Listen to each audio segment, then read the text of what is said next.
யோவான் சுவிசேஷம் 1ஆம் அதிகாரம் 51வது வசனம்.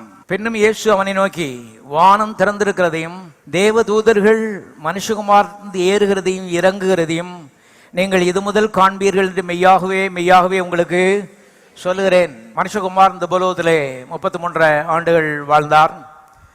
அவர் வாழ்ந்த நாட்களிலே அவர் சொல்லுகிறாரு, என்கிட்ட இருந்து தேவதூதர்கள் ஏறுகிறார்கள் இறங்குகிறார்கள். இன்றைக்கு அவர் மரித்து அடக்கம் பண்ணப்பட்டு உயிரோடு எழுந்து தேவனுடைய வலது பாசத்தை வீற்றிருக்கிறார். இன்னொரு விதத்தில் சொல்ல போனா நமக்குள்ளே அவர் என்ன செய்கிறார்?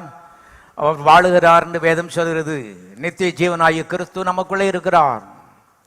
ஆகவே தேவதூதர்கள் இன்றைக்கு நமக்குள்ளே இருந்து ஏறுகிறார்கள் இறங்குகிறார்கள் என்பதை தேவனுடைய மக்கள் வேதத்திலிருந்து திட்டமாய் அறிந்து புரிந்து வைத்திருக்க வேண்டும். கவனிங்கள், 1000-10000 தேவதூதர்கள் இயேசு கிறிஸ்துடைய உயிர்த்தெழுதலுக்கு அப்புறம் அனுப்பப்பட்டு விட்டார்கள் என்று எபிரேயர் 1:14 சொல்லுகிறது. இவர் எல்லாரும் அனுப்பப்பட்ட பணிவிடை ஆவிகள் அல்லவா? பணிவிடை ஆவின்னா ஊழியம் செய்யறதுக்கு அனுப்பப்பட்ட ஆவி.